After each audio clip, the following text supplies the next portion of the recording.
ওয়া ইন কুতিলতা আও হুররিকতা, যদি তোমাকে হত্যা করা হয়, টুকরা টুকরা করা হয়, অথবা তোমাকে আগুনে জ্বালিয়ে পুড়িয়ে ছারখার করে দেওয়া হয়, তবুও তোমরা ঈমান ছেড়ো না, তবুও তোমরা আল্লাহর সাথে কাউকে শরীক করিও না। ফিলিস্তিনের মুসলমান, গাজার মুসলমান, মিয়ানমারের মুসলমান, তারা বলছে ঈমান ছাড়া ছেড়ে দিব, আমাদের দলভুক্ত হও ছেড়ে দিব। তারা ঈমান ছাড়ে নাই, বলছে কালিমা পড়ছি তো পড়ছি, দিলের মধ্যে কালিমা লা ইলাহা ইল্লাল্লাহর স্থান দিছি তো দিছি, মানে তাদের মতো মুশরিকদের সাথে মিলিত হওয়ার জন্য নয়, বলে কালিমা পড়ছি তো পড়ছি, বলে জান দিয়ে দেব, কলমা উড়ে যাবে, কিন্তু ঈমান ছাড়বো না, ঈমান ছাড়বো না। মুসলমান, ঈমানের দৌলত পাইছো তো বোঝো না, ঈমানের দৌলত পাইছো তো বোঝো না, ঈমান কিভাবে আমাদের থেকে চলে যাচ্ছে আমরা টের পাইতেছি না। মুসলমানের সন্তান দিলের ভিতরে এই সমস্ত আকীদা বিশ্বাস কিভাবে আসে? যে আয়াতে কারিমা তেলাওয়াত করেছি, এই আয়াতে কারিমায় আল্লাহ তাআলা ঘোষণা করেন কদ আফলাহা মান তাযাক্কা, অবশ্যই সে সফল কাম হয়েছে যে তার আত্মাকে পরিশুদ্ধ করেছে। এই হলো আয়াতে কারিমার তরজমা। তাহলে বোঝা গেল এই আয়াতে কারিমার তাফসীরের মধ্যে আসছে আমার দেহ, আমার মন, আমার অন্তর, আমার দিলকে পবিত্র রাখা, আমার দিলের মধ্যে কোনো শিরিক আকীদা বিশ্বাস লালন না করা, লোভ লালসা, হিংসা বিদ্বেষ, পরশ্রী কাতরতা, গর্ব অহংকার ফকর রিয়া, সব কিছু থেকে আমার দিলকে পবিত্র করা, আল্লাহ তাআলার হাজারো নাফরমানি থেকে বেঁচে থাকা, আল্লাহ তাআলার হুকুমের গোলামি করা, আল্লাহ রাসূলের জীবন আদর্শ অনুযায়ী জীবন যাপন করা। যদি এই কাজগুলো করা যায় তাহলে ওই ব্যক্তি কদ আফলাহ মান তাযাক্কা, সেই ব্যক্তি সফল কাম, সেই ব্যক্তি সফলতার দ্বার প্রান্তে পৌঁছতে পারবে। সুবহানাল্লাহ।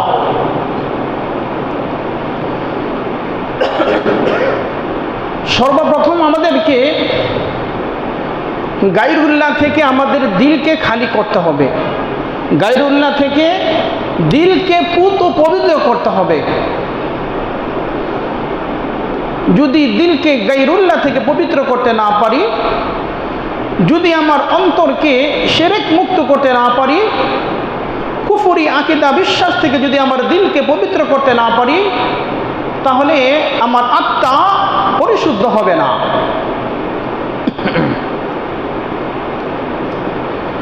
কবি বড় চমৎকার ভাষায় বলতেছেন দেখো লো আই কিস্তে বানু কিস্তে আপনি দেখো লো গহরাই দরিয়া के अंदर किस्ते ना डूब जाने दो। কবি বলতেছেন এ দরিয়ার মাঝি তুমি একটি নৌকা বানাও, নৌকা বানাইয়া ওই নৌকার মধ্যে ভালো করে অবলোকন করে দেখো রে মাঝি, তোমার ওই নৌকার মধ্যে কোনো ছিদ্র আছে কিনা, ওই নৌকার মধ্যে কোনো ফাটা আছে কিনা রে মাঝি। ও মাঝি, তোমার নৌকার মধ্যে যদি ছিদ্র থাকে মাঝি, তাহলে এই তুমি নৌকা দ্বারা মহাসাগর পাড়ি দিতে পারবে না। দেখো লো आई किस्ते बानू किस्ते अपने देख लो गहराई दरिया के अंदर किस्ते ना डूब जाने दो। দরিয়ার মাঝি তুমি ভালো করে অবলোকন করো, ভালো করে তুমি দেখে নাও, তুমি তোমার পথ চলার আগেই ভালো করে দেখো রে মাঝি। তুমি যদি ওই মহাসাগর সমুদ্রের মাঝখানে গিয়ে তুমি দেখো তোমার নৌকার এই অবস্থা, তোমার জাহাজের এই অবস্থা রে মাঝি, তাহলে তুমি তোমার জীবন শেষ করে দিবে। কবি বড় চমৎকার ভাষায় বলতেছেন দুনিয়ার মানুষ, তোমার 3.5 হাত বডি এটা হলো একটি নৌকা, এটা হলো একটি জাহাজ, আর পুরা দুনিয়া দেখতেছ এই দুনিয়া হলো মহাসাগর। দুনিয়া নামক মহাসাগরের মধ্যে তোমার 3.5 হাত বডি চলাচল করবে, তুমি নিজে চলাচল করবে, জীবন জীবনযাপন করবে রে মাঝি, কিন্তু তোমার দিলের মধ্যে, তোমার কলবের মধ্যে বলে দুনিয়ার কোনো কুফরি আকীদা, কোনো বাতিল আকীদা বিশ্বাস, কোনো নেফাকি তোমার দিলের ভিতরে স্থান পাবে না।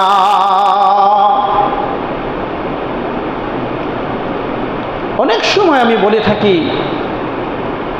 গ্রামের পুকুরগুলোর মধ্যে বাইং মাছ, সেখানে তার জন্ম, সেখানেই তার মৃত্যু।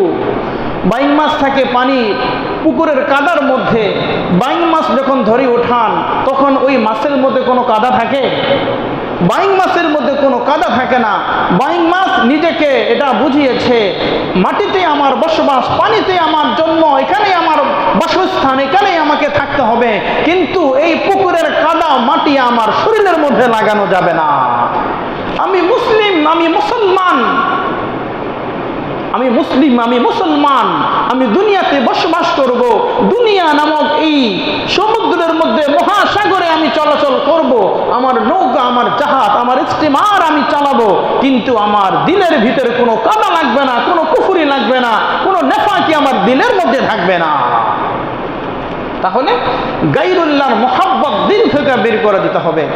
গায়রুল্লাহর মোহাব্বত যদি দিল থেকে বের করতে পারো, তাহলে আত্মা পরিশুদ্ধ হবে, দিল পবিত্র হবে, ইবাদতে বড় মজা লাগবে।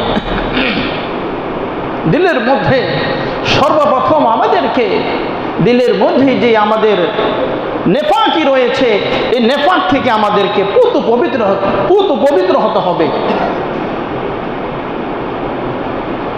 নেফাক যদি ভিতরে থাকে, তাহলে যতই আপনি ইবাদত করেন, ওই ইবাদতের মধ্যে কোনো মজা পাবেন না, ওই ইবাদতের মধ্যে কোনো স্বাদ আসবে না। আল্লাহ রসুলের যুগেও এই নেফাকি ছিল, এই মুনাফিকি ছিল। বলে মুসলমান তো মসজিদে যায়, মুসলমান তো মসজিদে যায়, হিন্দুরা তো মন্দিরে যায়, খ্রিস্টানরা তো গির্জায় যায়, আর মুনাফিক সে তো সব জায়গার মধ্যেই যায়। মুনাফিক মসজিদে যায়, মুনাফিক মন্দিরেও যায়, মুনাফিক গির্জার মধ্যেও যায়। তাহলে মুসলমানের পোশাক আছে, ইমানদারের পোশাক আছে, হিন্দুদের পোশাক আছে, বৌদ্ধদের পোশাক আছে, খ্রিস্টানদের পোশাক আছে, সবার পোশাক আছে, কিন্তু মুনাফিকের কোনো পোশাক নাই, মুনাফিকের কোনো লেবাস নাই। মুনাফিকের লেবাস, মুনাফিকের যে লেবাস, সেটা হচ্ছে তার দিলের মধ্যে, এই জায়গার মধ্যে, এই জায়গার মধ্যে। আল্লাহ রসুলের যুগেও যারা মুনাফিক ছিল, রসুল বড় কষ্ট করে তাদেরকে চিনেছেন, রসুল বড় কষ্ট করে তাদেরকে চিনেছেন। আল্লাহ মুনাফিক নামে সূরা নাযিল করা দিয়েছে। আল্লাহ বলতেছেন, ইযা জাআকাল মুনাফিকুনা ক্বালু নাশহাদু ইন্নাকা লারাসূলুল্লাহ। আল্লাহ তাআলা বলতেছেন, হে আমার হাবিব, আপনার কাছে যখন মুনাফিকরা আসবে, তখন আপনাকে বলবে, আমরা সাক্ষ্য দিচ্ছি এ কথা আপনি আল্লাহ রাসূল। আল্লাহ বলেন, আল্লাহু ইয়ালামু ইয়াশহাদু। আল্লাহ বলতেছেন, আমি নিজেও সাক্ষী দিই আপনি আল্লাহ রাসূল, কিন্তু রাসূল আপনি শুনেন, ইন্নাহুম লাকাযিবুন, নিশ্চয়ই মুনাফিকরা মিথ্যাবাদী। আপনার কাছে বলতেছে একরকম, আর তাদের কাছে গিয়ে বলতেছে আরেক রকম। আল্লাহ রাসূল পর্যন্ত মুনাফিকদেরকে চিনতে পারে নাই।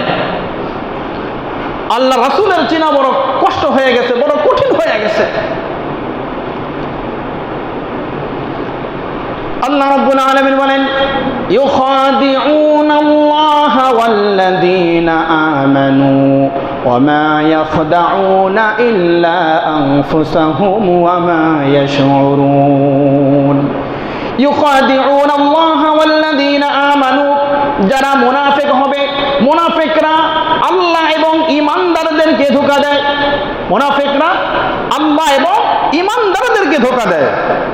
ওমা ইয়াখদাউনা, বরং মুনাফিকরা তো মানুষকে ধোঁকা দেয় না। ওমা ইয়াখদাউনা ইল্লা আনফুসাহুম, বরং তারা নিজেরাই নিজেদেরকে ধোঁকা খাওয়াইতেছে। মুনাফিকরা মনে করতেছে যে আমরা মনে হয় ঈমানদারদেরকে, মুসলমানদেরকে আমরা ধোঁকা দিচ্ছি, আমরা আল্লাহকে ধোঁকা দিচ্ছি। আল্লাহ বলে, না না, ওমা ইয়াখদাউনা ইল্লা আনফুসাহুম, তোমরা নিজেরাই নিজেদের নফসকে ধোঁকা দিচ্ছ। ওমা ইয়াশউরুন, তোমরা এই বিষয়টা মোটেই তোমরা বুঝতেছ না। অন্য আয়াতে কারিমা আল্লাহ তাআলা বলেন, ওয়া ইযা লাকুল্লাযীনা آمنوا قالوا آمنا وإذا لقوا الذين آمنوا যখন মুনাফিকরা মুসলমানদের সাথে মিলিত হয় সাক্ষাৎ করে قالوا آمنا তখন তারা বলে আরে আমরা তো তোমাদের সাথেই আছি মুসলমানদেরকে বলে আরে ভাই আমরা তো তোমাদের সাথেই আছি তোমাদের দলভুক্ত আবার যখন ওয়াইদা খালাউ ইলা শায়াতিনহিম যখন তারা শয়তানের সাথে বিধর্মীদের সাথে ইহুদি খ্রিস্টানদের সাথে প্রতিমার সাথে মূর্তি পূজারীদের সাথে মুশরিকদের সাথে যখন মিলিত হয় ওয়াইদা খালাউ ইলা শায়াতিনহিম তখন তারা বলে আরে বন্ধু আমরা তো তোমাদের সাথেই আছি আমরা তো তোমাদের সাথেই রয়েছি ওয়াইদা খালাউ ইলা শায়াতিনহিম ক্বালু ইন্না মাআকুম আমরা তোমাদের সাথে আছি তোমরা কোনো চিন্তা করো না ওয়াইদা খালাউ ইলা শায়াতিনহিম ক্বালু ইন্নামা মাআকুম ইন্নামা নাহনু মুস্তাহজিউন আল্লাহ তাআলা বলতেছেন যে তারা এই কথা মনে করে তাদেরকে ঠাট্টা বিদ্রুপ করে কখনো মুসলমানদের সাথে ইমানদারদের সাথে কখনো আবার মূর্তি পূজারীদের সাথে কখনো মুশরিকদের সাথে আবার মিলিত হচ্ছে তাদেরকে চেনা বড় কঠিন আল্লাহ তাআলা বলেন ফি কুলুবিহিম মারাদুন তাদের অন্তরের মধ্যে রোগ রয়েছে রোগ ফি কুলুবিহিম মারাদুন তাদের আত্মার মধ্যে ব্যাধি রয়েছে যে আয়াত খুতবাতে তেলাওয়াত করেছিলাম কদ আফলাহা মান তাযাক্কা অবশ্যই সফলকাম হয়েছে তারা যারা নিজেদের আত্মাকে পরিশুদ্ধ করেছে আল্লাহ বলেন যদি তোমার ফি কুলুবিহিম মারাদুন যদি তোমার অন্তরের মধ্যে নেফাকি থাকে ব্যথা থাকে ব্যথায় ব্যথিত হও তুমি ফাযাদাহুমুল্লাহু মারাদা আল্লাহ তোমাদের এই রোগ আর ব্যথাকে আল্লাহ আরো বৃদ্ধি করে দিবেন এই রোগ এই ব্যাধিকে দূর করতে হবে কানজুল উম্মাল ওই হাদিস নবী করিম সাল্লাল্লাহু আলাইহি ওয়াসাল্লাম বলেছেন দুরঙ্গি ছুর কর এক রঙ্গি বনজা সরাসা কাফের হু বনজা ইয়া সরাসা মুমিন হু বনজা দুই রং ছেড়ে দিয়ে দু রঙ্গি ছুর কর এক রঙ্গি বনজা বলে দুদুল্যমান না থেকে দুই নৌকায় পাড়া না দিয়ে এক নৌকায় পাড়া দাও হয়তো মুসলমান হয়ে যাও মুমিন হয়ে যাও সরাসরি মুমিন হয়ে যাও নয়তো সরাসরি কাফের হয়ে যাও কিন্তু মুনাফিক মার্কা মুসলমান হয়ো না দু রঙ্গি ছুর কর এক রঙ্গি বনজা সরাসা মুমিন হো বনজা ইয়া সরাসা কাফের হো বনজা দুই রং ছেড়ে দিয়ে হয়তো সরাসরি মুমিনের কাতারে চলে এসো নয়তো কাফেরের কাতারে চলে যাও কিন্তু মুনাফিক মার্কা হয়ো না মুনাফিক যদি দিলের ভিতরে নেফাকি থাকে এই মুনাফিকি এমন একটা রোগ বলে মুনাফিক কাফিরের চাইতেও বড় মারাত্মক ফেরাউন নমরুদ সাদ্দাত কামান হামান বলে তারা কাফের তারাও জাহান্নামে যাবে আর মুনাফিকও জাহান্নামে যাবে আল্লাহ বলতেছেন জাহান্নামের যে 7টা স্তর রয়েছে ইতিপূর্বে আমি আলোচনা করেছিলাম জাহান্নামের কোন স্তরে কারা থাকবে মুশরিক কোথায় থাকবে কাফের কোথায় থাকবে বিধর্মী কোথায় থাকবে সাধারণ মুমিন কোথায় থাকবে মুসলমান কোথায় থাকবে কার কোন তবকা কে কোন তবকার মধ্যে থাকবে এই আলোচনা আমি করেছিলাম সেখানে আমি আলোচনা করেছিলাম আল্লাহ রাব্বুল আলামিন বলেন ইন্নাল মুনাফিকিনা ফিদ দারকিল আসফালি মিনান নার ওয়া লান তাজিদা লাহুম নাসীরা আল্লাহ রাব্বুল আলামিন বলেন নিশ্চয়ই অবশ্যই মুনাফিকদের আবাস স্থল হচ্ছে জাহান্নামের সর্বনিম্ন স্তরে ইন্নাল মুনাফিকিন নিশ্চয়ই মুনাফিকরা ফিদ দারকিল আসফাল আসফাল মানে নিচে বলে নিচেরও নিচে বলে সবচাইতে নিচে থাকবে এই জাহান্নামের সর্বনিম্নে সর্বতলদেশে থাকবে এই মুনাফিকের আবাস স্থল তাহলে মুনাফিকরা কত মারাত্মক এই মুনাফিকরা বলে এমন ইসলামকে যখন মাঝে মাঝে যদি কখনো সময় সুযোগ পায় বলে আমাদের মতনই লেবাস পোশাক সব কিছু পোশাক পরিচ্ছদ পরিধান করে কিন্তু যখনই সময় পায় মাঝে মাঝে তারা ইসলামকে মাঝে মাঝে জবাই করে ইসলামকে জবাই করে দেয় ঈমানকে তারা ধূলিসাৎ করে দেয় তাহলে কি বুঝলেন? মুনাফিক এই দিলের মধ্যে যদি নেফাকি থাকে, এই নেফাককে দূর করতে হবে। নেফাক দূর করা ছাড়া, গায়রুল্লাহর মহব্বত ভালোবাসা ছাড়া, গায়রুল্লাহর মহব্বত যদি দিল থেকে বের করতে না পারেন, তাহলে যতই প্রথম কাতারে এসে আপনি মসজিদে নামাজ পড়েন না কেন, আপনার কোনো সিজদাই রবের দরবারে কবুল হবে না। বলে হিন্দু দেখতে চাও, ভারতে চলে যাও। ইহুদি খ্রিস্টান দেখতে চাও, ইসরায়েলে চলে যাও। বৌদ্ধ দেখতে চাও, বলে চীন দেশে চলে যাও। মুনাফিক দেখতে চাও, বলে আসো, আমার বাংলাদেশে আসতে হবে না, আমাদের মসজিদের আশেপাশে বিভিন্ন জায়গার মধ্যে তাকাইলে দেখবেন আমাদের মতো মুসলিম দাড়ি টুপিওয়ালা সচ্চা মুসলমান হিসাবে আছে, কিন্তু ভিতরের মধ্যে পুরাই নেফাকি, ইসলাম বিদ্বেষী, কোরআন বিদ্বেষী, রাসূল বিদ্বেষী।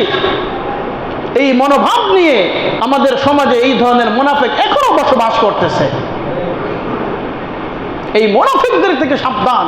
আল্লাহ বলছেন যে এই মুনাফিক তাদের সাথে যদি তোমার সম্পর্ক তৈরি হয়ে যায়, তাহলে তোমার ঈমান হারানোর সম্ভাবনা রয়েছে। বিগত জুমায় আলোচনা করেছিলাম উকবা ইবনে আবি মুঈত আল্লাহ রাসূলের হাতে ইসলাম গ্রহণ করেছে, কালিমা লা ইলাহা ইল্লাল্লাহ পড়েছে।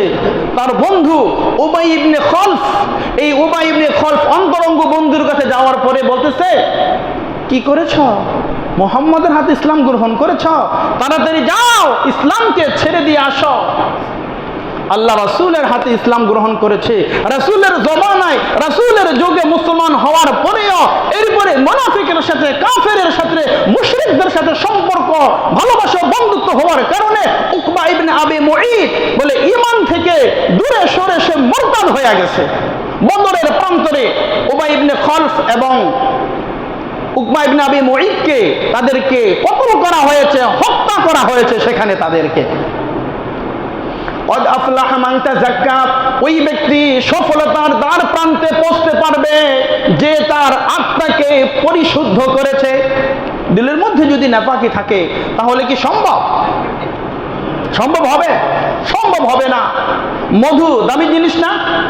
মধু বড় দামি জিনিস। কেউ আপনাকে মধু দিতে চাইলো, বললো ভাই একটা পাত্র নিয়ে আসো। আপনি একটা আলকাতরার পাত্র নিয়ে আসলেন। শহরের মানুষ বুঝবেন না, যারা গ্রামে গঞ্জে যাওয়া আসা করে, নৌকার মধ্যে, জাহাজের মধ্যে মাইকা তেল, আলকাতরা এই জাতীয় বিষয় সেখানে দেওয়া হয় নতুন ঘর উঠাইলে। এখন আপনি ওই মাইকা তেল আর আলকাতরা পাত্র নিয়ে আসলেন মধু নেওয়ার জন্য। তো মধু দামি জিনিস, স্বচ্ছ, সুন্দর, ভালো। এই মধু যখন আপনাকে দিতে চাইলো, যদি আলকাতরার ওই পাত্রে যদি মধু আপনি গ্রহণ করেন, মধু আপনি নেন, তাহলে মধু থাকবে? মধু নষ্ট হয়ে যাবে, মধু থাকবে না। এই দিল, এই জায়গাটা হচ্ছে পবিত্র, এই আত্মাটা হচ্ছে পবিত্র। এখানে গান্দা, নোংরা, পচা যদি কোনো আকীদা, বিশ্বাস দিলের ভিতরে লালন করো, আল্লাহর কসম তোমার দিলের ভিতরে ইবাদত মজা লাগবে না, তোমার রবকে তুমি চিনতে পারবা না, রবের পরিচয় তুমি পাবে না। আমার ইবাদত হবে একমাত্র আল্লাহ তাআলার জন্য। আমার ইবাদত কোনো খাদার জন্য হবে না, আমার ইবাদত কোনো গাদার জন্য হবে না, আমার ইবাদত কোনো পীরের জন্য হবে না, আমার ইবাদত কোনো মুর্শিদের জন্য হবে না, আমার ইবাদত কোনো বাবার জন্য হবে না। আমার ইবাদত হবে একমাত্র রব্বে কারীম আল্লাহ তাআলার জন্য। আল্লাহর হাবিব যখন মেরাজে গিয়েছিলেন, আল্লাহ প্রশ্ন করলেন, হাবিব আমার, বন্ধুর বাড়িতে আসলে কত বড় কত হাদিয়া নিয়ে আসে। বন্ধু আমার কি আপনি আমার জন্য নিয়ে আসলেন?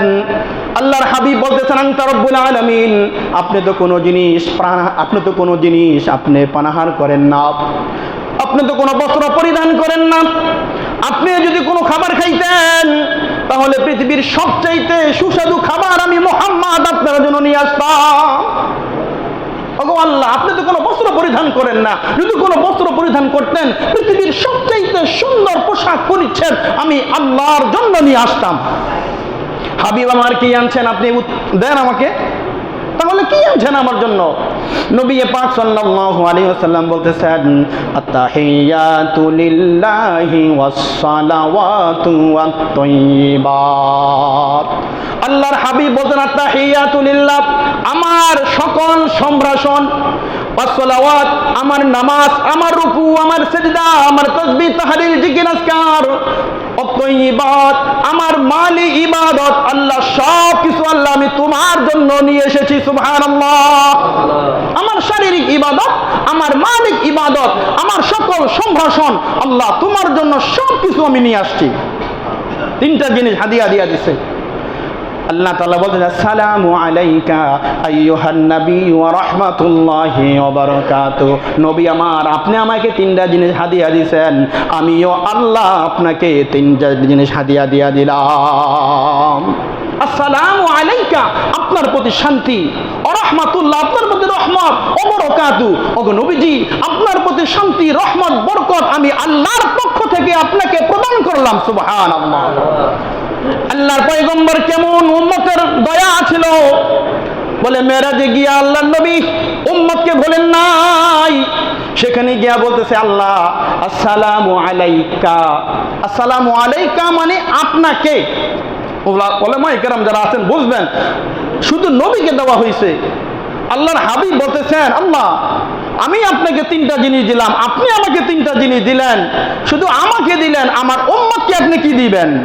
এবার হাবিব বলতেছেন, আসসালামু আলাইনা ওয়া আলা ইবাদিল্লাহিস সালিহিন।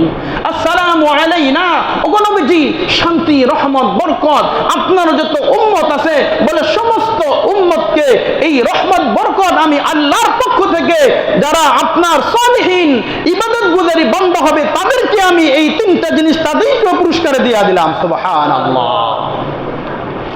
তাহলে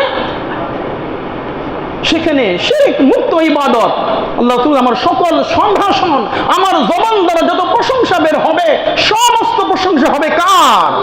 সকল প্রশংসা হবে আল্লাহর। আমার নামাজ, আমার রুকু, তাসবিহ, তাহলে জিকির আজকার সব রবের জন্য হবে। আমার দৌহিক ইবাদত, আমার মালি ইবাদত সব কিছু একমাত্র রব্বে কারীমের জন্য হবে। তাহলে গায়রুল্লাহর মোহাব্বত দিল থেকে বের করতে হবে। আজকে মাজার পূজা, আজকে কবর পূজা, আজকে মাজারের মধ্যে গিয়ে মানুষ মাজারওয়ালার কাছে গিয়া আজকে মানুষ সন্তান চাইতেছে, মাজারের কাছে গিয়া ব্যবসা বাণিজ্যর লাভ চাইতেছে, মাজারের কাছে গিয়া সব কিছু বলতেছে। বলে মাজারওয়ালার কোনো ক্ষমতা আছে? মাজারওয়ালার কোনো ক্ষমতা নাই। একমাত্র ক্ষমতার মালিক আল্লাহ, সার্বভৌমত্বের মালিক যিনি, সমস্ত ক্ষমতা ধর যিনি আল্লাহ, তার কাছে রয়েছে সব কিছু। আল্লাহ তাআলা বলতেছেন, তোমার অন্তরকে এই কুফরি থেকে, এই শিরকি আকীদা বিশ্বাস থেকে, নেফাকি থেকে যদি তোমার দিলকে পবিত্র করতে পারো, তাহলে এই দিলকে পরিশুদ্ধ হবে, তাহলেই হবে কদ আফলাহা মান তাযাক্কা। ওই ব্যক্তি সফলতার দ্বার প্রান্তে পৌঁছবে যে তার আত্মাকে পরিশুদ্ধ করেছে। সুবহানাল্লাহ। ইঁদুর মারা গিয়েছে, ইঁদুর কূপের মধ্যে মারা যাওয়ার পরে মুফতি সাহেব, কূপের মধ্যে ইঁদুর পড়ে তো মারা গিয়েছে, কত বালতি পানি ফেলে দিতে হবে বলেন? মুফতি সাহেব ফতোয়া দিয়ে দিয়েছে যে 60 বালতি পানি যদি কূপ থেকে উঠে ফেলে দাও তাহলে কূপ পবিত্র হয়ে যাবে। 60 বালতি পানি কূপ থেকে উঠে ফেলে দিল, কূপের দুর্গন্ধ যায় না। আবার 60 বালতি ফেলে দিতে যায় না। এমন করতে করতে বলে 3, 4, 60 পর্যন্ত বালতি দিয়ে পানি ফেলতেছে। যতই কূপ থেকে পানি তোলে ততই কূপের দুর্গন্ধ আরো বেশি ছড়াইতেছে। বেচারা রাগ হয়ে গেছে। হুজুরের কাছে গেলাম ফতোয়ার জন্য। মুফতি সাহেব ফতোয়া দিলেন, কূপ থেকে 60 বালতি পানি ফেলে দিলেই কূপ পবিত্র হয়ে যাবে। আমি তো বলে 60, 120, এরপরে 240 বালতি পানি 4 বার করে ফেললাম, কূপের দুর্গন্ধ যাচ্ছে না। এবার তেলে আর বেগুনে রাগ হয়ে গেছে। মুফতি সাহেব কি ফতোয়া দিলেন আপনি? বললেন কূপ থেকে 60 বালতি পানি ফেললেই আমার কূপ পবিত্র হয়ে যাবে। আমি তো 60 বালতি নয়, বলে 60 বালতি করে 4 বার আমি ফেলেছি, আমার কূপের দুর্গন্ধ খালি বাড়তেছে, কমতেছে না। মুফতি সাহেব বলতেছে, রাখেন, এত চিৎকার করেন না, চেঁচামেচি করেন না। শোনেন, ইঁদুর কোথায়? বলে ইঁদুর তো কূপের মধ্যে। ইঁদুর কূপের মধ্যে। এবার মুফতি সাহেব চেতেছে, বেকুফ নাদান কোথাকার, কূপের মধ্যে এই মরা ইঁদুর রেখে তুমি যদি কূপের সমস্ত পানিও ফেলে দাও তোমার কূপ পবিত্র হবে? তোমার কূপ পবিত্র হবে না। বলে তোমার কূপ থেকে আগে যে পচা নোংরা দুর্গন্ধযুক্ত যে ইঁদুর ছিল, এই ইঁদুরকে আগে তোমার কূপ থেকে তাড়াও, ইঁদুরকে তোমার কূপ থেকে সরাও, তাহলে তোমার কূপ পবিত্র হবে। 60 বালতি পানি উঠাইলেই তোমার কূপ পবিত্র হয়ে যাবে। আর ইঁদুর কূপের মধ্যে রেখে তুমি শত শত বালতি যদি পানি ফেলো, কখনো কোনো দিন তোমার কূপ পবিত্র হবে না, তোমার কূপ অপবিত্রই থেকে যাবে। এই যে দিল, এই দিলটা, এই দিলের মধ্যে যে ইঁদুর পচা পড়ে আছে, এই কূপের মধ্যে যে ইঁদুর পচা মরে পড়ে আছে, এই কূপ থেকে যদি, এই দিল থেকে যদি আগে বাতিল ইঁদুর না তাড়াও, বাতিল ইঁদুর যদি না সরাও, মরা ইঁদুর যদি দিল থেকে বের না করো, আল্লাহর কসম যত ইবাদত করো, সব কিছু যত ইবাদত করো, শিরক যুক্ত করো, যত কুফর আকীদা বিশ্বাস, যত নেফাকি নিয়া আল্লাহর যত গোলামি করবে, বলে তোমার একটা আমল আল্লাহ কবুল করবেন না। সূরা জুমার আয়াত নম্বর 65 আল্লাহ রাব্বুল আলামিন বলতেছেন, ওয়ালাকাদ উহিয়া ইলাইকা ওয়া ইলাল্লাযীনা মিন ক্বাবলিক লাইন আশরাকতা লায়াহবাতান্না আমালুকা ওয়া লাতাকুনান্না মিনাল খাসিরিন। আল্লাহ রাব্বুল আলামিন বলেন, ওয়ালাকাদ উহিয়া ইলাইকা, হে মুহাম্মদ সাল্লাল্লাহু আলাইহি ওয়াসাল্লাম, আমি আপনার প্রতি এবং আপনার পূর্ববর্তীদের উপরে এই মর্মে আমি আল্লাহ ওহী নাজিল করেছি, লাইন আশরাকতা, যদি আপনি এবং সমস্ত নবী রাসূল এবং আপনার উম্মতরা যদি কেউ যদি কি করে শিরক করে, লাইন আশরাকতা, আমি আল্লাহর সাথে কাউকে অংশীদারিত্ব করে, লা ইয়াহবাতান্না আমালুকা, তাহলে আপনার গোটা জিন্দেগীর সমস্ত আমলকে আমি আল্লাহ বরবাদ করে দিব। এই দিলকে যদি পবিত্র না কইরা যত ইবাদত করেন, বাসায় গিয়ে দেখবেন সূরা জুমার আয়াত নম্বর 65 আল্লাহ সেখানে বিস্তারিত আলোচনা, সময় নেই, জুমার লম্বা আলোচনা করা যায় না।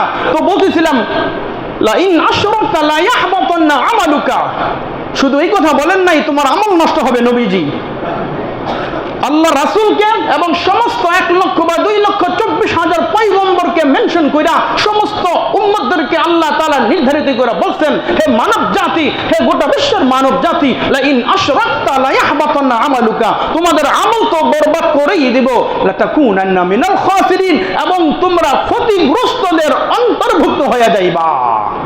ক্ষতিগ্রস্ত কারা হয়? যাদের ঈমান নাই, যাদের ঈমান নাই তারাই ক্ষতিগ্রস্ত। রব্বে কারীম আপনাকে আমাকে হিংস্র জানোয়ার বানাইতে পারতেন, চতুষ্পদ জন্তু বানাইতে পারতেন, গাছপালা বৃক্ষরাজি তরুলতা আল্লাহ বানাইতে পারতেন। আল্লাহ বানান নাই, আল্লাহ কি বানাইছেন? মানুষ বানাইছেন।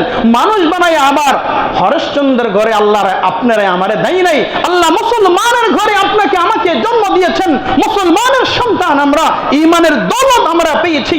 আল্লাহ বলতেছেন ঈমানের দৌলতরা দিয়েছি, আর ঈমানের দৌলতরা এইভাবেই তোমরা ছেড়ে দিচ্ছ। লা ইন আশরাকতা লা ইয়াহবাতান্না আমালুক। আহা,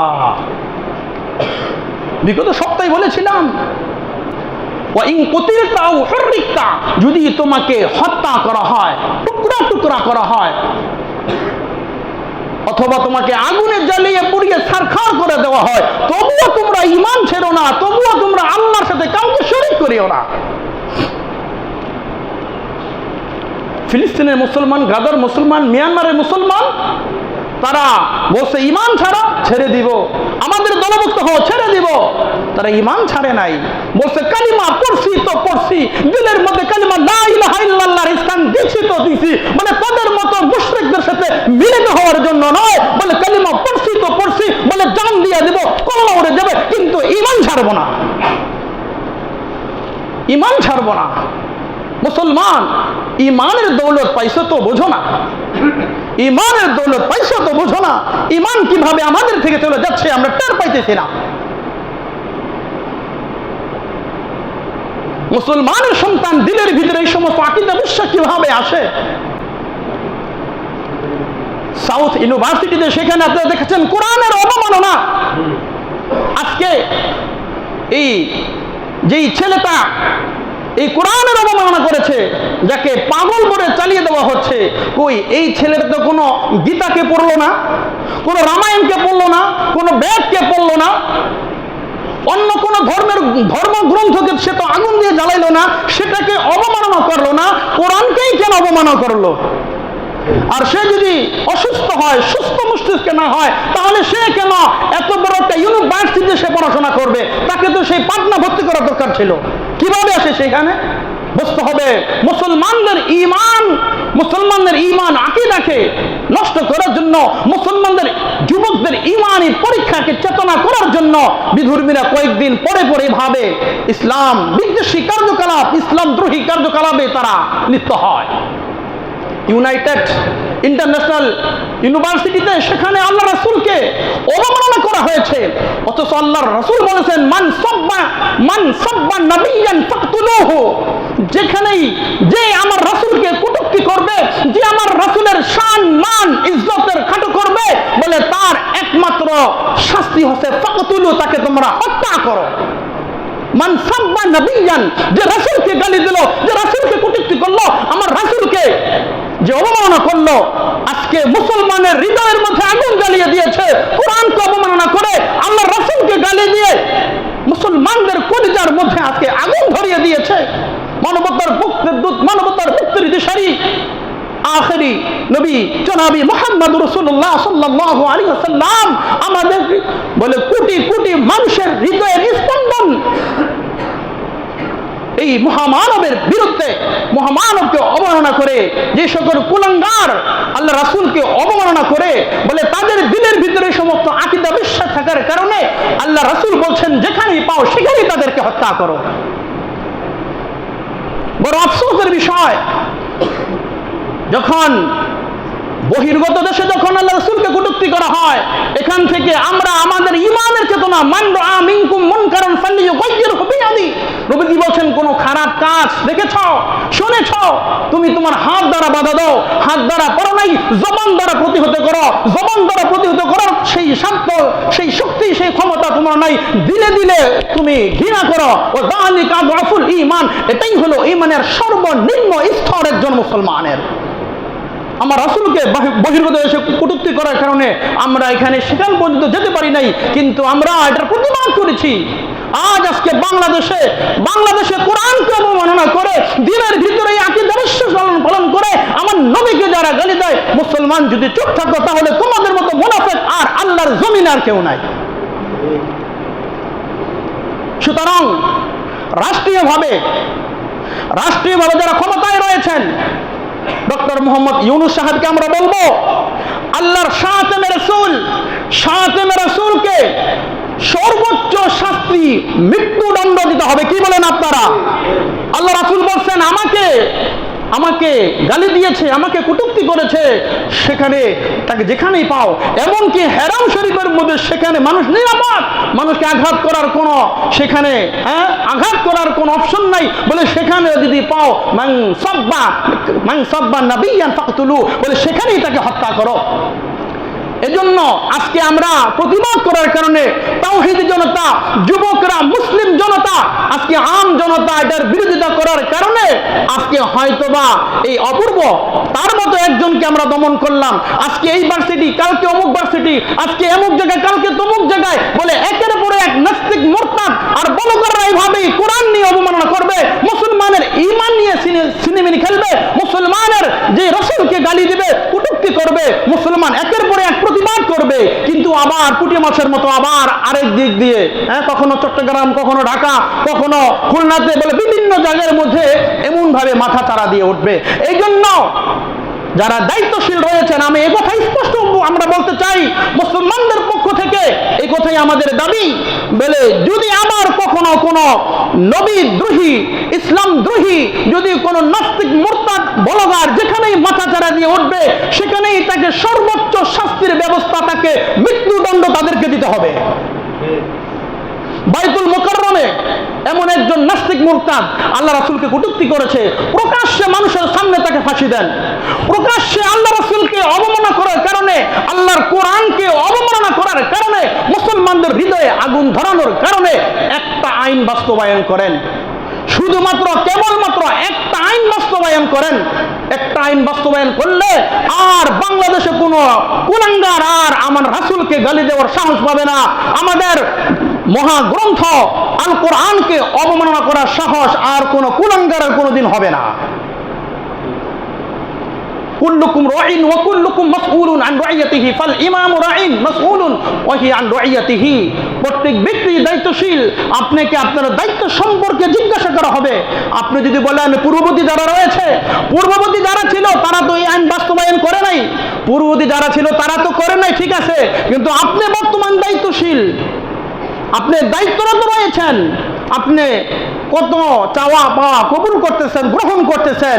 এই একটা আইন আপনি বাস্তবায়ন করে যান যে ইসলামকে কটূক্তি করার কারণে, কোরআনকে অবমাননার কারণে, বিশেষ করে আল্লাহ রাসূলকে অবমাননা করার কারণে যে অবমাননা করবে তাকে মৃত্যুদণ্ড, সর্বোচ্চ শাস্তি তাকে দেওয়া হবে। এই একটা আইন যদি রাষ্ট্রীয়ভাবে বাস্তবায়ন করা হয় তাহলে মুসলমানের হৃদয়ের স্পন্দন মুহাম্মদ রাসূলুল্লাহকে আর কেউ কখনো কোনোদিন গালি দেওয়ার সাহস তারা পাবে না। ঈমান, ঈমান বলেন, কি ঈমান আছে আপনার? আপনার বাবাকে গালি দিলে আপনি সেটার প্রতিশোধ নেওয়ার জন্য দিনের পরে দিন, মাসের পরে মাস, বছরের পর বছর পর্যন্ত আপনি করতে পারেন।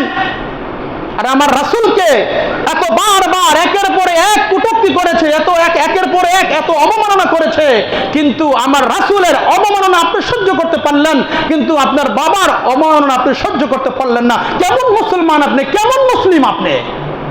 সুতরাং আমি উদারত আহ্বান করবো, সর্বশেষ কথা, যারা দায়িত্বশীল রয়েছেন বর্তমান রাষ্ট্রীয়ভাবে, তাদের কর্ণকুহরে এই আওয়াজ পৌঁছুক আর না পৌঁছুক, তাদের কর্ণকুহরে যাক আর না যাক, ইমানি দায়িত্ব থেকে আমি আমার ইমানি দায়িত্ব থেকে আমি মুক্ত হলাম। আমি আশা করব যে সর্বোচ্চ প্রত্যেকটা মসজিদ থেকে এই প্রতিবাদ যদি হয় তাহলে মুসলমানদের নবীকে আর কেউ গালি দেওয়ার সাহস পাবে না ইনশাআল্লাহ। মুসলমান বলতেছিলাম, কদ আফলাহা মান তাযাক্কা, ওই ব্যক্তি সফলকাম যে তার আত্মাকে পরিশুদ্ধ করেছে। এই জায়গাটা পরিশুদ্ধ করেন তাহলে দেখবেন সব কিছু সহজ হয়ে গেছে, সব কিছু সহজ হয়ে গেছে। আলোচনা তো লম্বা চড়া ছিল আজকে এই জুমায়, আর সামনে বেশি আলোচনা করা যাচ্ছে না, সংক্ষিপ্ত আকারে শুধু কয়েকটি কথা বলে দেই। আল্লাহ রাসূল সাল্লাল্লাহু আলাইহি ওয়াসাল্লাম বলতেছে যে তোমার আত্মাকে পরিশুদ্ধ করার জন্য দ্বিতীয় নম্বর অপশন হলো ইত্তাকিল মাহারিমা তাকুন আবাদান নাস।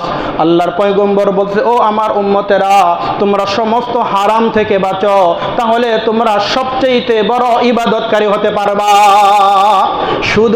সুদওয়ালারা সুদ ছেড়ে দাও, ঘুষওয়ালারা ঘুষ ছেড়ে দাও, জিনাখুরেরা জিনা ব্যভিচার ছেড়ে দাও, বলে মদখুরেরা মদ ছেড়ে দাও। যে যে গুনার মধ্যে লিপ্ত আসো, বলে সেই গুনাহ থেকে ফিরে আসো, সেই গুনাহ থেকে ফিরে এসে নিজের আত্মাকে পবিত্র করো। নবীজি বলছেন ইত্তাকিল মাহারিমা তাকুন আবাদান নাস, তাহলে তুমি সবচেয়ে বড় ধনী হতে পারবা। সমস্ত গুনাহ থেকে নিজেকে পবিত্র করেন, সমস্ত গুনাহ থেকে নিজেকে বাঁচান, তাহলে দেখবেন নবী আমার বলছে তাহলে গোটা পৃথিবীর মধ্যে সবচেয়ে বড় ইবাদতকারী তুমি হতে পারবা। সুবহানাল্লাহ। আজকে গুনাহ ছাড়তে পারি না দেখে আজকে আমাদের এই অবস্থা। আল্লাহ নবী বলছেন, আলা ইন্না ফিল জাসাদি মুদগাতান ইযা সালুহাল জাসাদু কুল্লু ওয়া ইযা ফাসাদাল জাসাদু কুল্লু আলা ওয়া হিয়াল কলব। নবীজি বলছেন আলা, হরফে তামবি, সতর্ক বাণী। আমরা রাস্তায় যদি হাঁটি, যে সামনে কোনো গন্ডগোল দেখি, এই যাইও না, সামনে মারামারি হচ্ছে, এই সামনে ওই রাস্তার মোড়ে একটা বাঘ আছে, হ্যাঁ যাইও না, সতর্ক করি। নবীজি শব্দের শুরুতেই বলতেছেন, হাদিসের প্রারম্ভেই বলতেছেন, আলা, ওহে তোমরা সাবধান, আলা ইন্না ফিল জাসাদি মুদগাতান, তোমাদের শরীরের মধ্যে একটা গোশতের টুকরা আছে। আলা ইন্না ফিল জাসাদি মুদগাতান ইযা সালুহাল জাসাদু কুল্লু, যখন তোমার এই গোশতের টুকরাটা পবিত্র থাকবে, ভালো থাকবে, স্বচ্ছ থাকবে, তাহলে তোমার গোটা শরীরটা পবিত্র হয়ে যাবে। সুবহানাল্লাহ। ওয়াইলা ফাসাদাল জাসাদু কুল্লু, আর যখন তোমার ওই গোশতের টুকরাটা, ওই কলবের টুকরাটা যখন মলিন হয়ে যাবে, গুনাহ করতে করতে যখন কালো হয়ে যাবে, বলে শ্যাওলায় পরিণত হয়ে যাবে, আল্লাহ বলতেছেন তখন তোমার গোটা শরীর অপবিত্র হয়ে যাবে। তখন তোমার কাছে নামাজ ভালো লাগবে না, কোরআনের কারিমের তেলাওয়াত ভালো লাগবে না, দাওয়াত ও তাবলীগের মেহনত তোমার কাছে ভালো লাগবে না, ঈমানের দৌলত তোমার কাছে ভালো লাগবে না। তখন ইহুদি খ্রিস্টানদের কৃষ্টি কালচার তোমার কাছে ভালো লাগবে, বিধর্মীদের পশ্চিমাদের অনুসরণ করতে তখন তোমার দিলের মধ্যে বড় মজা লাগবে। এই কলবটা ঠিক করেন। আলা ইন্না ফিল জাসাদি মুদগাতান ইযা সলুহাত সলুহাল জাসাদু কুল্লু। এই গোশতের টুকরাটা যদি পবিত্র হয়ে যায়, বিশ্বাস করেন, তাহলে দেখবেন সব কিছু আল্লাহ আপনার জন্য সহজ করে আছে।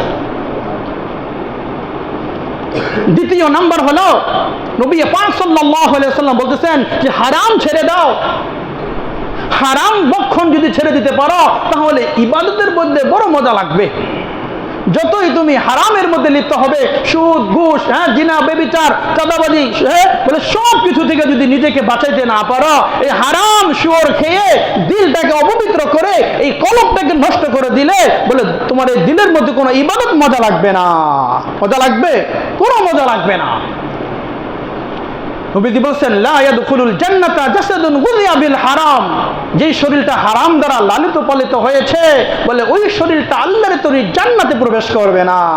এবার ভালো করে মজা করে হারাম খাও, সুদ খাও, ঘুষ খাও, চক্রবর্তী সুদ খাও। আহা ফা ইল্লাম তাফআলু ফাআযানু বিহারবিন মিনাল্লাহি ওয়া রাসূলি। আল্লাহ বলেন কোরআনে সূরা আল ইমরানের মধ্যে যে যদি তোমরা চক্রবর্তী সুদ না ছাড়ো, তাহলে আল্লাহ এবং আল্লাহ রাসূলের সাথে যুদ্ধে লিপ্ত হওয়ার জন্য তোমরা প্রস্তুতি গ্রহণ করো। কত কঠিন কথা। অন্য হাদিসের মধ্যে আসছে যে নিজের মায়ের সাথে 36 বার জিনা করার সমান 1 দিরহাম পরিমাণ কেউ যদি কি খায়, সুদ খায়। এরপরে নবীজি বলছেন লা ইয়াদখুলুল জান্নাতা মান কানা ফি কলবিহি মিসকালা যাররাতিন মিন কিবারিন। যেই ব্যক্তির অন্তরের মধ্যে যাররা পরিমাণ অহংকার থাকবে, রিয়া থাকবে, গর্ব ফখর থাকবে, বলে ওই ব্যক্তি জান্নাতে প্রবেশ করবে না। এত কঠিন কথা। যে ব্যক্তির অন্তরে যাররা পরিমাণ কি থাকবে, অহংকার থাকবে, রিয়া থাকবে, ফখর থাকবে, নবীজি বলতেছে এই ব্যক্তি কখনো জান্নাতে প্রবেশ করবে না। এই রিয়া, গর্ব, ফখর, অহংকার এটা কিভাবে? বলে কারো ক্ষমতার গর্ব, কারো দলের গর্ব, কারো জনবলের গর্ব, কারো সন্তানের গর্ব, কারো টাকা পয়সার অহমিকা। কেউ বলে আমার সাথে লাগতে আসছো, আমার 10টা ছেলে আছে, আমার 10টা ছেলে, আমার সাথে লাগবে, আসো। এই যে সন্তানের ফখর, সন্তানের গর্ব, অর্থ সম্পদের গর্ব, আজকে ক্ষমতার গর্ব, আজকে দলের গর্ব, এই অহংকার অহমিকা যাদের মধ্যে রয়েছে, নবীজি বলছে তারা সোজা আল্লাহর তৈরি জাহান্নামে যাবে। নবীজি বলছেন কদ ওয়াজাবাত লাহুন নার।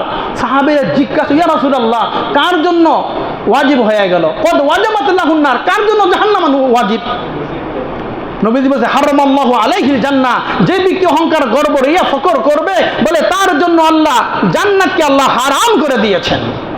এই জন্য আমি এই গর্ব, ফখর, অহংকার থেকে বের করে দেন, অহংকার থেকে বের করে দেন। যদি ইবাদত কবুল করতে চান, যদি নিজের আত্মাকে পরিশুদ্ধ করতে চান, নবীজি এত কঠিন কথা কেন বললেন? আবু দাউদ শরীফের মধ্যে হাদিসের বর্ণনা, আল্লাহ রাসূল বলেন ইয়াকুম ওয়াল হাসাদ ফা ইন্নাল হাসাদি ইয়াকুলুল হাসানাতি কামা তাকুলুন নারুল হাতাব। হযরতে আবু হুরায়রা রাদিয়াল্লাহু তাআলা আনহু বলেন, আবু দাউদ শরীফের মধ্যে বর্ণনা, নবীজি বলেন ইয়াকুম ওয়াল হাসাদ, তোমরা হিংসা থেকে বেঁচে থাকো, হিংসা থেকে তোমরা বেঁচে থাকো। কেননা ইয়াকুম ওয়াল হাসাদ ফা ইন্নাল হাসাদি ইয়াকুলুল হাসানাত, কেননা হিংসা তোমার সমস্ত নেক আমলকে বরবাদ করে দেয়। কামা তাকুলুন নারুল হাতাব, যেমনই ভাবে লাকড়ি, কাঠ ইত্যাদিকে আগুন জ্বালায়া পোড়ায়া ছারখার করে দেয়। তাহলে হাদিসের ভাব কি বুঝলেন? যে তোমরা হিংসা থেকে বাঁচো, হিংসা, বিদ্বেষ, পরশ্রী কাতর এগুলো থেকে তোমরা বেঁচে থাকো, দিল থেকে এগুলোকে বের করে দাও। যদি না করো, তোমার সমস্ত আমলকে বরবাদ করে দিবে, তোমার 80 বছরের ইবাদতকে দুলিশাত করে নষ্ট করে টুকরা টুকরা করে দিবে। বলে কেমন কেমন টুকরা টুকরা করব? বলে আগুন যেমন লাকড়ি, কাঠ, চলা ইত্যাদিকে জ্বালাইয়া পোড়াইয়া ছারখার করে দেয়। অনেক সময় তো বলি আমাদের বিক্রমপুরে বিশাল বড় নাড়ার স্তূপ আলু উঠানের পরে এমনি তাকাইয়া দেখতে হয়, এত বড় নাড়াভুর, ছোট্ট একটা বাচ্চা শুধুমাত্র একটা মেসের কাঠি দিয়ে আগুন ধরাইয়া দেয়। বলে 2-10 মিনিটের মধ্যে পাহাড়ের মতো স্তূপ, এত বড় আলিশান এক নারাভুর খেলের পালা বলে মুহূর্তের মধ্যে শেষ হয়ে যায়। তাহলে এই আগুন যেভাবে লাকড়ি কাঠ সবকিছু জ্বালাইয়া পড়ে সারখার করে দেয়, ভিতর থেকে যদি অহংকার বের করতে না পারো, এই অহংকার তোমার এই রিয়া ফকর তোমার জীবনের, তোমার হজ, তোমার কুরবানি, তোমার ইত্যাদি ইত্যাদি দান সদকা সব কিছুকে জ্বালাইয়া পড়ে সারখার করে দেব। তাহলে আজকে কি পাইলেন মেসেজ? কদ আফলাহা মান তাযাক্কা, ওই ব্যক্তি সফল কাম যে তার আত্মাকে পরিশুদ্ধ করেছে। তাহলে ওই ব্যক্তি সফল কাম যে এই জায়গাটাকে পবিত্র করতে পারছে, এই জায়গাটাকে শিরক মুক্ত রাখতে পারছে, এই জায়গাটাকে গায়রুল্লাহ থেকে বিরত রাখতে পারছে, এই জায়গাটাকে অহংকার থেকে মুক্ত রাখতে পারছে, এই জায়গাটাকে রিয়া গর্ব ফখর সব কিছু থেকে পবিত্র যারা রাখতে পারছে, ওই ব্যক্তি হলো সফল কাম।